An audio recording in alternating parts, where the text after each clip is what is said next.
Oh, it's because.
Hello, hello, hello, mobility athletes.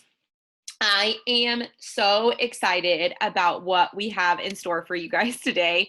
I have been really wanting to put together a presentation like this for a long time and organize my thoughts and really understand what it is that I'm trying to share with you guys, because there is so much information out there on mobility, stability, flexibility, all of these different things. And really, a lot of it doesn't make sense to the consumer. So that's what this is all about. It's about giving you the pertinent information that you need so that you can check this stuff, get better, decrease injuries, decrease soreness, and maximize your training potential, because that's really all that matters. And really, it is important in some aspects to understand this, but also know that the biggest things is really understanding what it means to use this, and really when you need to see a therapist that can kind of help you better manage. Today, we are going to talk about what kind of crap you need to stretch, what you need to stabilize, and what is the difference between a flexibility and a stability problem. You are here hanging out in the right place today. If you have no freaking idea of the difference between stretching and stabilizing, and you're like, listen, I just go to the gym, I warm up the way the coaches tell me to, or I lace up my shoelaces and leaning over to do that is my warm up, and then I head out on a run. If that's you, you're in the right place. If you lift weights, run, etc., and do not have a flexibility or stability program, or even know what any of those words mean, then this is for you. If you've never had a functional movement screen or another movement assessment, then this is for you. This is going to help start getting your wheels turning on whether that's something that you think you need to do or not. How valuable would it be today to learn what to stretch and what to train differently with stability? What would that mean is if you could actually go through and understand when and how you're feeling, and to know if you need to stretch or if you need to stabilize from that, and really what that means overall. That could be hugely important as you go through and start really creating these different programs for yourself and deciding warm up wise. That could be the difference between massive gains in the next year or really slow progress and potential injuries. Okay, so in the comments section, guys, really post how confident do you feel with the definitions, and then how you train stability versus flexibility. So 0 to 5, how confident do you feel with all of that? Like, where do you feel like you're at? 0 to 5. 5 being, I feel 100% confident. I could give you the Webster Dictionary definition right now. Or the other end of the spectrum would be not really feeling it, don't really understand what any of the heck of the stuff you're talking about are, but guess what? I'm like here hanging out because I think you're cool. All right. Any of those kinds of things, let me know. All right. Going through, do you have a flexibility program right now? Do you have a stretching program right now? Do you have both? Or D, I have none because I have no idea what this stuff means. So, where are you at right now? Do you do anything to stretch? Do you do anything to stabilize? Do you do both? Or you have no idea and you don't think that you do either? Where are you guys at with that? A, B, or C? I love it. There's so many people that are choosing that they do not know what any of that stuff means. You guys are in the right spot because you get to learn today. It's going to be so great. All right. When I talk about this stuff, guys, definitions like are crazy all across the internet. So when I talk about this stuff, really what I'm talking about is this idea of really my definitions that I've taken from some of the experts that I believe in.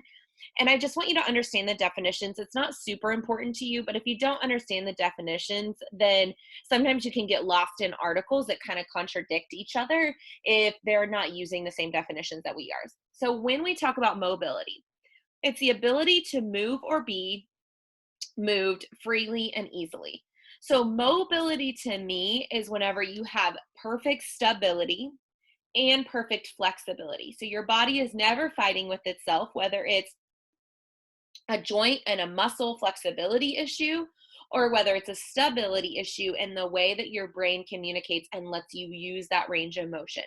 So mobility just means that both of them are operating like systems are a go, you're good to go, and everything is moving the way that it's supposed to. If you have both, then you have full mobility. Flexibility is the quality of bending easily without breaking. Very important. We don't want to break. So this is really that stretch component. So can you actually, are your lats long enough? So your lat muscle here, are they long enough to lift your arm over your head? Or are they tight and they restrict that motion? Does your shoulder joint let your shoulder move through internal and external rotation? Or is your shoulder capsule actually tight? And guys, this is where those little nuanced things that you do not need to worry about. Like, this is what a physical therapist is going to check you for if you have an issue or if you're really serious about optimizing movement. But again, I just want you to understand what we're talking about so that it all makes sense. Stability is the quality, state, or degree of being stable, such as the strength to stand or endure, the property of the body that causes it, when disturbed from a condition of equilibrium or steady state, to develop the forces or moments to restore to the original condition. So let's think about our lifting mechanics or our running mechanics. So what it's saying is every time you take a stride, every time you pull up to snatch and that barbell is moving through and it's changing your center of mass or your center of gravity because you're moving. Stability is the ability to catch yourself in the proper positions and be able to bring yourself back to a steady state of balanced over your center of gravity, balanced over your joints, and being able to hold that position and it get back to essentially equal. It's resistance to physical disintegration. What that means is that you actually, again, same as flexibility is bending without breaking, stability is the resistance to physical breakdown. So this is why I love both of these definitions, because if you don't have flexibility, it can lead to breaking. If you don't have stability, it can lead to breaking. So we don't want to break our body. We want to have good mobility and all of this working in this nice, beautiful triangle. Okay, this is from the Movement Maestro. If you guys are not following her on Instagram, go follow her. She works with the Rock Tape Company, and she's just overall really awesome. She posts really, really good quality information. It comes from a huge research background, but she makes it so fun and easy to understand. So go follow her if you're not. But she posted this maybe a couple months back, and it's really stuck in my mind. Stop telling people that their hamstrings aren't tight. They are tight. They're just not short.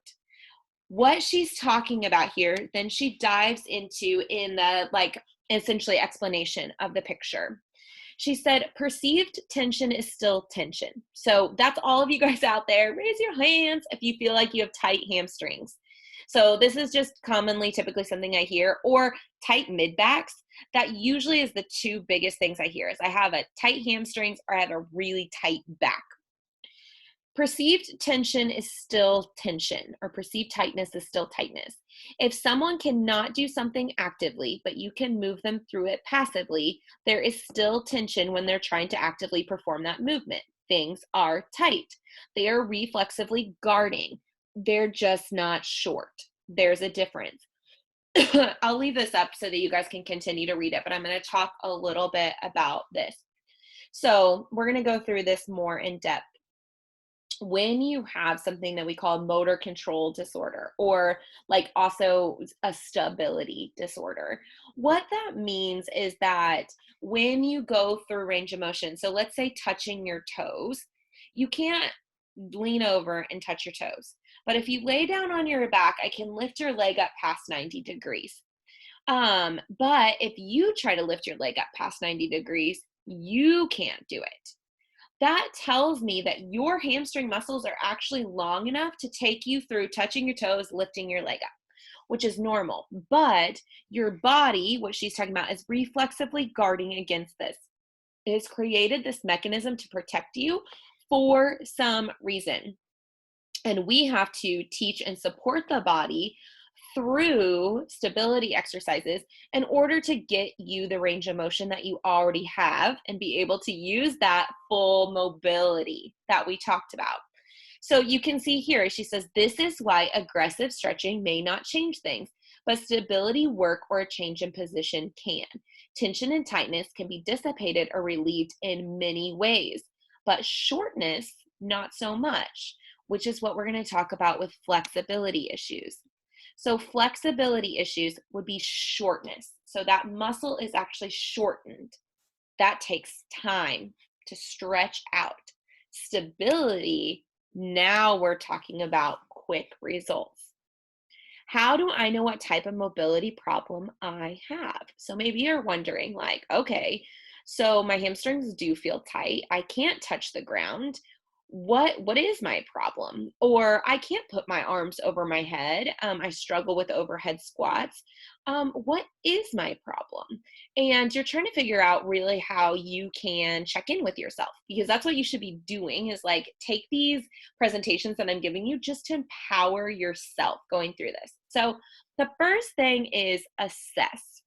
So the best assessments you can receive are from a movement coach or expert. I've been starting to use this word movement coach or movement expert because there are a lot of amazing people out there, and it's not just physical therapists that are doing this work. So physical therapists, athletic trainers, massage therapists, chiropractors, and some MDs or DOs also can take you through this. I love the functional movement system. That's what I use. Other people use different types of systems, but find somebody that's actually using a system that is assessing you from head to toe.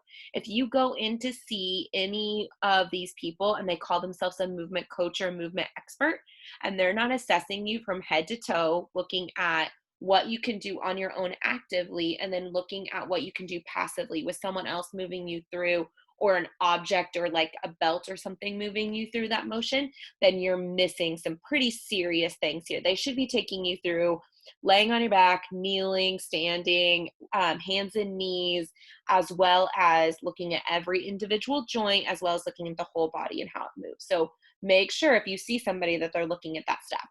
The next part is self-assessment. those of you guys that tuned in on Wednesday, we talked about self-assessment and giving out a self-assessment guidebook. That still stands. Please post your email for me in the comments or in the chat boxes if you're on Zoom so that I can get that sent over to you ASAP. The next assessment that you really want to do is, how are you feeling? How do you feel right now? Does it feel tight or painful in the area that you're kind of thinking of? So probably as soon as you looked at this, you kind of had an idea of what you wanted to improve upon. How do you feel in other areas? So how do you feel like, let's say that it's your tight hamstrings. Well, how does your back feel? How do you feel whenever you are moving around? So what do things really feel like to you? Like, what does your wrist feel like?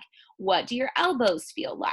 What does your neck feel like? Do you get headaches? Just gonna do a whole body quick self-assessment. Do you perform better or worse under the weight of a barbell? Those of you guys that lift on a regular basis, I want you guys to think about that. Do you feel better or worse underneath a weight? I get this question or comment a lot that people say, when I put a weight on, I actually can get lower into my squat. Or I can't overhead squat with my arms empty and just over my head. I kind of fall forward, but load it up with a barbell and I can achieve that. Can you improve your flexibility fast with weighted movements? So someone that can't touch their toes, but then if they do barbell on their back or a band on their back and do good morning, so legs straight leaning over, they do 5 to 10 of those, now they can touch their toes. Is that you? Do you get that result fast? Does it go away fast? That's also a result, just not the result that we want. So someone, for example, I can touch the ground before I go for a run. If I run longer than 3 miles and I come back, I'm like at my knees and I have to do a reset. So again, reflexive guarding. My body has learned a way to protect me from other things that I'm doing wrong, other movement faults that I have. And that is why this kind of protective mechanism of tight hamstrings is in place for me.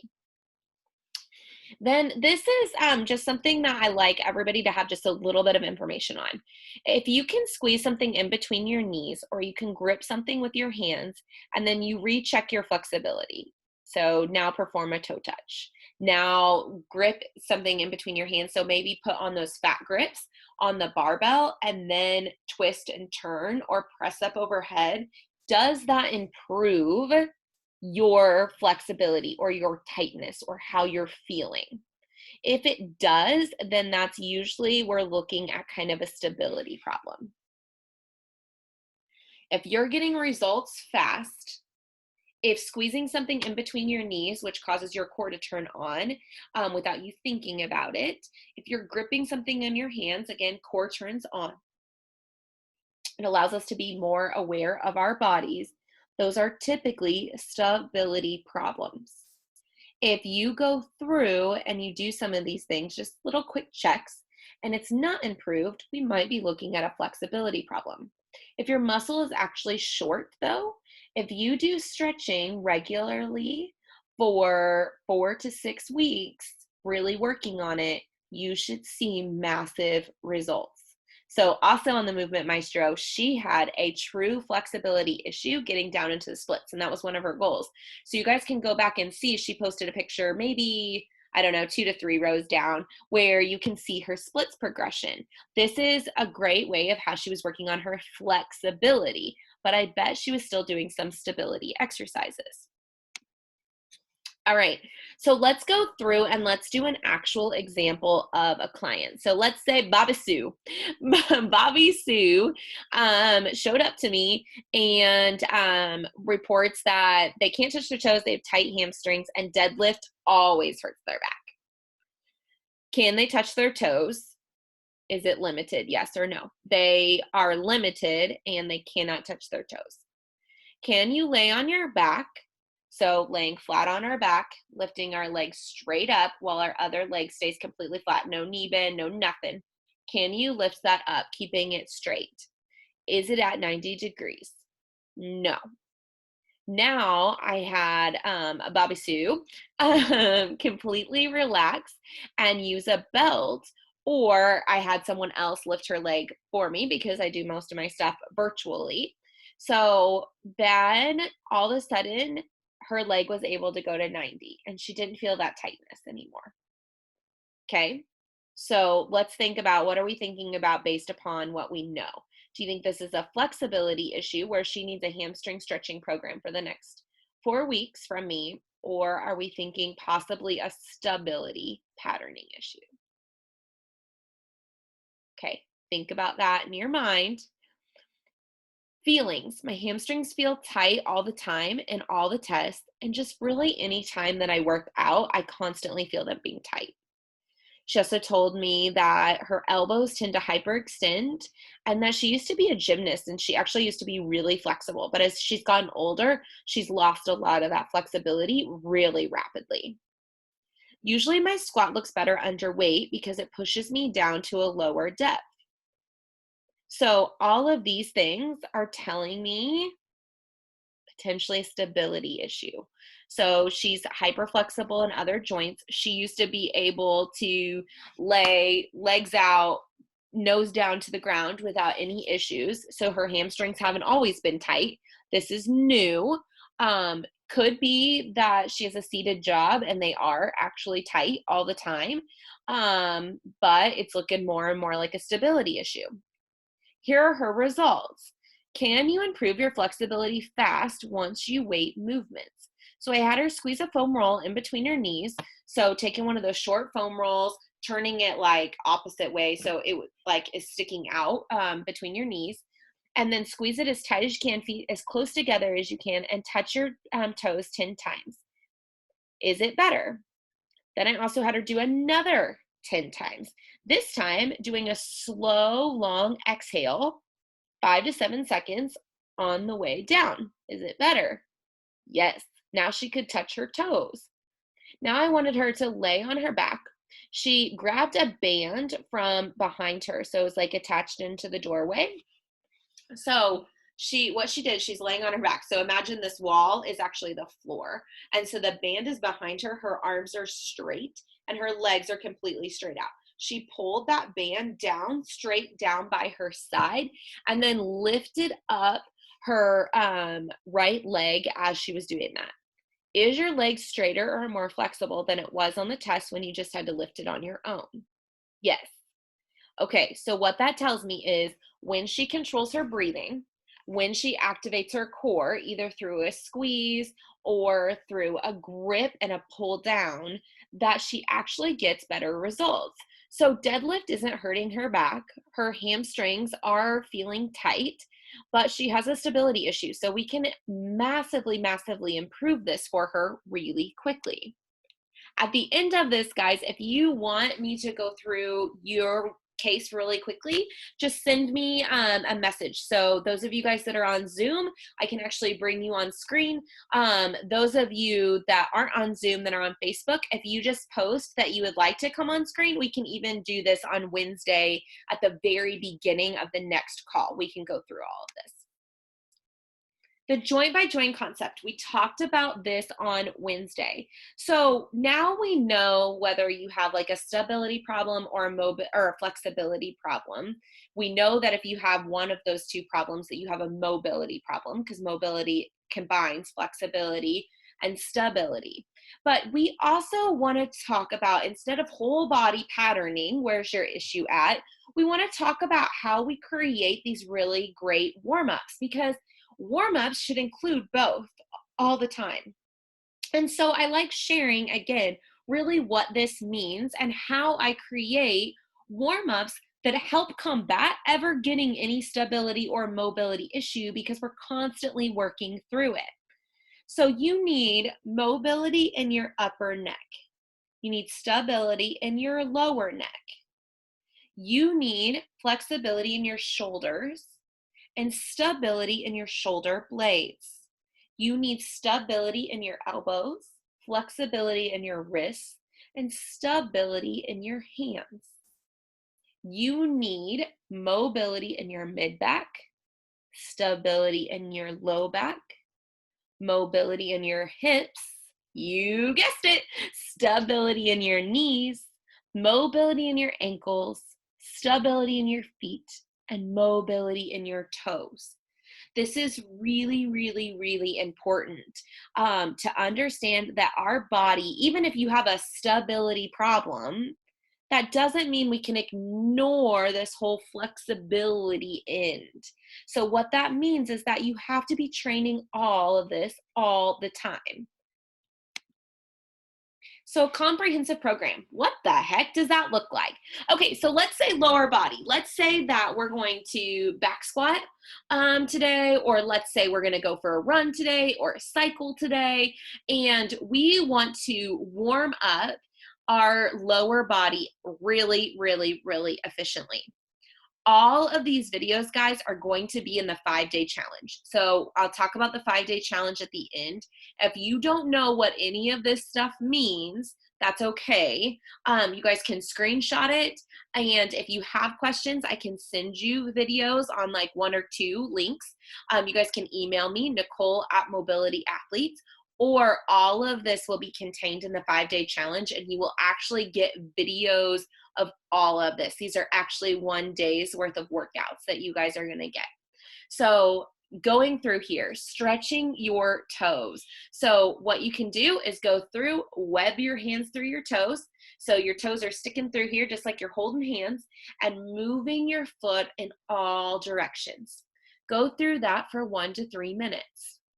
Then with your shoes still off, stand on the ground and lift up your arch. So Pac-Man your heel and the back between your toes, and Pac-Man up your arch, lifting your arch without your foot rolling in or out.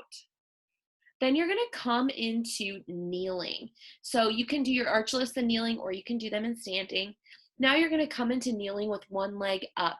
You're going to drive over top of your third toe, which is exactly what we did on the chair and in kneeling on Wednesday in our flow.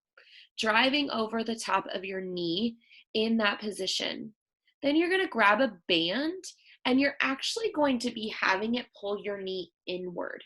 So it's going to be pulling your knee in while you're doing a Romanian deadlift. So you're going to be standing on one leg. That band is going to be pulling your knee in, and you're going to be dropping down, touching your toe, and standing back up. Then you're going to go through and you're going to stretch your hips. So you're going to go through and do the Cossack squats, leaning side to side, really opening up your hips and sitting through that position. The last thing that we want to do is we want to stabilize our low back. So we're going to do kettlebell press outs. So squatting down and pressing out a heavy weight as we go, as we breathe out and drop into that position. When we breathe out, our abs actually contract. You guys should notice something here that, again, we'll talk about actually next week on Wednesday's training, but is we went through and things got more difficult as we went through. So toe web and arch lifts, those are very easy. Then we went into half kneeling, then we went into standing, then we went into a dynamic movement with a squat, and then we loaded it. So now we've kind of taken care of all the position changes as well. Please don't hesitate. Take a screenshot of this if you need it. Also, most of this stuff is very Googleable. I don't know if that's a word or not, but you guys can Google it. All right, so now let's talk about like one day we're going to do an overhead press, or we're going to do a lot of pull-ups, or we're going to swim. Now what we want to do is we want to go through and we're going to do over here is all the stability stuff that we talked about and stretching that we talked about that we need joint by joint. So we're going to take 2 lacrosse balls. We're going to stick them at the very base of our head, and we're actually going to nod our head up and down. It's going to kind of pull our spine apart. We're going to do that for about a minute. We're going to move those tennis balls, and laying on our back, we're going to retract our chin, pushing down gently into the floor or into a pillow, going through those motions, kind of hold, working through our breath. We're going to roll over onto our side, bring our knees up towards our chest, arms stick straight out in front of us, and we're going to do open book. So this hand's going to stay flat. We're opening up, stretching our mid-back, trying to get this hand, top hand, flat on the ground behind us. Then we're going to grab a light kettlebell and we're going to come into kneeling. We are going to rotate, keeping that kettlebell overhead on the opposite side of what our knee is up. And we're going to place our hand down by our knee and then back up. So we're just turning our body using the stretch that we just got in our mid back. But when our knee is up, we're actually stabilizing our low back. Then we're going to go into a plank position. We want to stabilize those shoulder blades. We're going to be in our plank position and we're going to be pushing through the floor. So almost, guys, you should feel that mid back rounding a little bit. That's actually very stable for your shoulder blades versus a squeezed position where they're overlapping and touching. We don't want that. Then we're going to hold that. Maybe we'll do some deep breath work here, 30 seconds to a minute. We're going to drop down onto our knees and back into child's pose. Arm stretched out in front of us. You're going to flip a hand and you're going to lift it up. This is going to give us that shoulder external rotation or opening that we want with a lift, which is going to open up our overhead motion. We're going to go back. We're going to put a little band around our elbows. And we're going to do our plank series again, pressing our elbows out against that band. Then we're going to grab our rock floss, which is awesome. And also, you guys can find that on rocktape.com. You're going to wrap your wrists and you're going to go through, and you can either do active motions or you can go through and stretch up on a table, stretching this down. Working through that, maybe sets of 30 reps, minute to 90 seconds. And then you're going to end with stabilizing your hand and grip, but also whole body. So you're going to be walking around in a figure 8, and you're going to have a kettlebell, and you're going to be down by your side, or it's going to be flipped up at 90-90 with the bell on the top, or pressed up overhead with the bell on the top. And you're going to just change positions as soon as you feel a fault. So as soon as you feel you're not in a perfect position, you're going to switch. This is a good example of how to go through and create these flows. I know that this might be kind of overwhelming for some of you. So please, like I said, screenshot this. I can send you videos. We're going to do all of this in the 5-day challenge. And this is also what our group coaching course does, is it gives you on our app all of this stuff specific for you and your flexibility or stability issue that you have going on, or pain issue, so that you can start moving and training very fluidly through this without exacerbations. Okay, do you guys remember our definitions of stability and flexibility? Where are you at on that 0 to 5? How confident do you feel like you could explain stability, or the ability to refine where you're at in space very quickly and bring you back to homeostasis, or bring you back to neutral? Versus flexibility is the ability to bend and move without breaking very freely as far as our joints will allow us to. Where do you guys feel like you're at now? Did I confuse the hell out of you more, or are you feeling better? Awesome. We've got people doubling their scores, looking a lot better here, guys. We want to keep moving that forward. I don't expect right now, but I would love in the comments if you would post, where do you feel like you're at, and helping yourself create those kinds of warm-ups. 0 to 5, the warm-ups that we just talked about. And I do not expect you to be an expert here. This is why we have a 12-week-long course with 9 one-on-one phone calls with our team, so that you can really develop this. Like, I don't expect you to understand this. So 0 to 3, or 0 to 5, where do you feel like you're there as far as being able to create your own flexibility and stability program? All right. Last thing, guys, free 5-day challenge will be starting April 20th. There's going to be lots of stuff posted on this. So going through and really understanding what is going on with your body, with your squat, and how to improve that. So keep watching for more information. We will be back next Wednesday at 7 Eastern, 6 Central again, and we will be talking about a lot of different topics on pain and injuries next week. So again, Wednesday and Saturday. Saturday will be at 4 Eastern, 3 Central, and then Wednesday, 7 Eastern, 6 Central at night.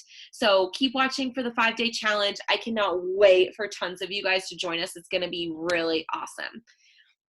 Who's got questions? I'm going to pull up the Facebook group and make sure who's got questions there as well. Awesome, guys.